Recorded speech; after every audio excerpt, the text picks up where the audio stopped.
मित्रांनो, कमळी मालिकेतील पुढील भागांमध्ये एका मागोमाग एक धक्के बसताना आपल्याला दिसणार आहे आणि ते कोणाला आणि कसे ते ह्या भागात बघायला मिळणार आहे. पण त्याआधी जर तुम्ही आमच्या चॅनलला सबस्क्राईब केलं नसेल तर सबस्क्राईब करा आणि व्हिडिओ आवडल्यास लाईक द्यायला विसरू नका.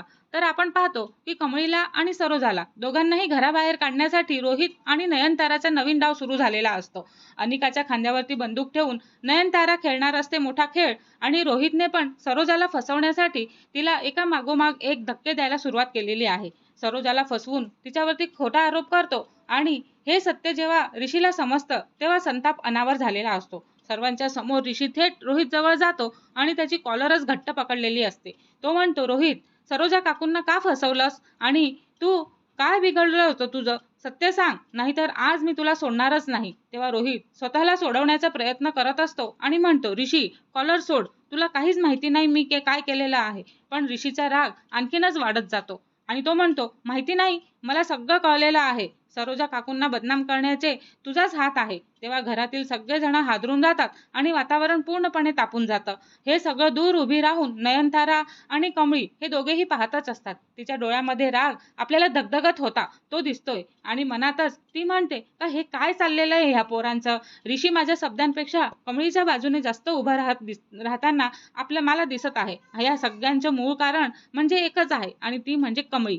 ती ह्या घरामध्ये आल्यापासून ऋषी बदललेला आहे आणि तो पूर्णपणे बदललेला आहे ते मला 100% माहिती झालेलं आहे. तेवढ्यातच कमळी पुढे येते आणि म्हणते, ऋषी सर, शांत व्हा, तुम्ही भांडण करू नका आणि काहीही होणार नाही. कमळीचं बोलणं ऐकताच नयनताराचा संताप फुटून जातो आणि ती भर धाव पुढे आले आणि धाडकन ऋषीच्या गालावरती एक कानफटीत मारते आणि तिने ऋषीच्या कानाखाली जोरदार चक्राप मारलेली असते. हे बघून कमळी पण घाबरूनच जाते. क्षणभर संपूर्ण घरामध्ये शांतता पसरलेली असते.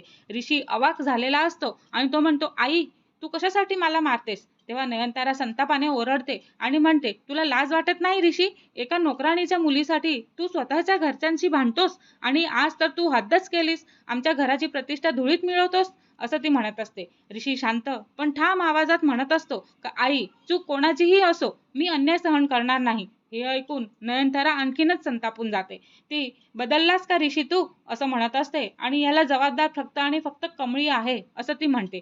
कमळीच्या डोळ्यामध्ये पाणी आलेलं असतं आणि ती म्हणते का मॅडम, माझ्यामुळे जर घरामध्ये वाद होत असतील ना तर मी इथून निघून जाईल, असं म्हणत असते. पण ऋषी लगेचच म्हणतो, कमळी, तू कुठेही जायची गरज नाहीस, तुझी काहीच चूक नाही यात, असं तो म्हणत असतो. ऋषीच्या ह्या शब्दांनी नयनताराच्या मनामध्ये भीती निर्माण झालेली असते. तिला असं वाटतं की खरंच कमळी ही ऋषीचंच ऐकून पुढे चालेल आणि आज ऋषी कमळीसाठी माझ्याशी बोलतोय आणि उद्या तिच्यासाठी माझ्या विरुद्ध उभा पण राहील आणि नाही, आता कमळीला या घरातून कायमचं बाहेर काढावंच लागणार आहे, असं ती मनामध्ये विचार करत राहते. रात्री नयनतारा आपल्या खोलीमध्ये एकटीच बसलेली असते आणि तिच्या चेहऱ्यावरती कपटी हास्य उमटलेलं असतं आणि ती मनामध्ये म्हणत असते की जर मी कमळी विरुद्ध काही केलं आणि तर ऋषीला माझ्या विरुद्ध संशय तर येणारच आहे, पण हा डाव दुसऱ्या हाताने खेळावा लागणार आहे, असं ती विचार करते. तेवढ्यातच तिच्या डोक्यामध्ये एक नाव चमकतं आणि ते म्हणजे अनिका. नयनताराने लगेच अनिकाला गुपचूप भेटायला बोलवलेलं असतं. अनिका खोलीमध्ये येते आणि म्हणते की आंटी, एवढ्या रात्री का बोलवलं? तेव्हा नयनतारा हसते आणि म्हणते, कारण आता तुझ्यासाठी मोठी संधी चालून आलेली आहे अनिका. तेव्हा अनिका म्हणते, कसली संधी आंटी? तेव्हा कमळीला ह्या घरातून कायमचं बाहेर काढायचं आहे, असं ती म्हणत असते. तेव्हा अनिका आनंदाने हसते आणि ती म्हणते का मी तर खूप दिवसांपासून याची वाट बघत होते. आणि नयनतारा मात्र लगेच सावध झाली आणि ती म्हणते की लक्षात ठेव अनिका, ह्या खेळामध्ये माझं नाव कुठेही येता कामा नये. म्हणजे, असं म्हणते अनिका. तेव्हा सगळं तू करायचं आहे आणि योजना तुझीच असली पाहिजे आणि तुझ्या असल्यासारखी दिसली पाहिजे आणि प्रत्येक पुरावा कमळी विरुद्धच असला पाहिजे, पण माझं नाव कुणालाही समजता कामा नये. अनिका कपटी हसू देत म्हणते की आंटी, काळजी करू नका, मी असा सापळा रचेल ना की कमळी स्वतः निर्दोष असूनही दोषित ठरेल. तेव्हा नयनताराने अनिकाचा हात हातात घेतलेला असतो आणि हीच मला अपेक्षा होती, असं ती म्हणते आणि दोघींच्याही चेहऱ्यावरती एकच कपटी हसू असतं. दुसऱ्या दिवशी आपण पाहतो की सकाळी अनिकाने आपल्या योजनेला सुरुवात केलेलीच असते. ती मुद्दाम कमळीशी गोड बोलू लागते आणि कमळी, काल जे काही झालं ना ते विसर आता, आपण पुन्हा मैत्री करूयात ना, असं ती म्हणत असते. कमळी पण निरागसपणे म्हणते, जर खरंच तुझ्या मनामध्ये काही वाईट नसेल ना अनिका, तर मला आनंदच होईल. असं करून ती पण मैत्रीचा हात पुढे करते.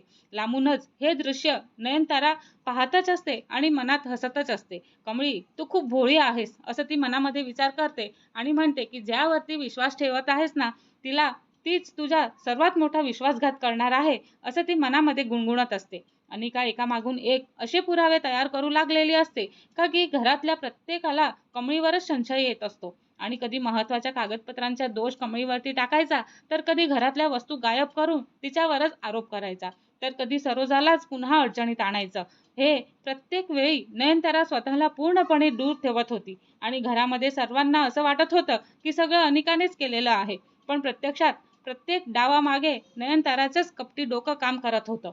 आता एकीकडे ऋषी कमळीवरती विश्वास ठेवून तिचे संरक्षण करण्यासाठी सज्ज झालेला असतो, तर दुसरीकडे नयनतारा आणि अनिका दोघंही मिळून कमळीला घरातून कायमचंच हाकलून लावण्यासाठी आयुष्यातला सर्वात धोकादायक खेळ सुरू करणार असतात. हा खेळ फक्त कमळीच्या घरातून जाण्यापुरताच नव्हता, तर ऋषी आणि कमळीच्या नात्यातला कायमचं तोडणाराच होता. आता पाहायचं इतकंच आहे की अनिकाचा सापळा यशस्वी होणार का, की ऋषी वेळेवरती सत्य उघड करून नयनताराचं भयानक कारस्थान सर्वांसमोर आणणार. आणि ह्याच प्रश्नावरती हा भाग इथेच संपतो आणि आणखीन रहस्यमय, धक्कादायक आणि थरारक वळण बघण्यासाठी आमच्या चॅनलला लाईक, शेअर आणि सबस्क्राईब करायला विसरू नका. धन्यवाद.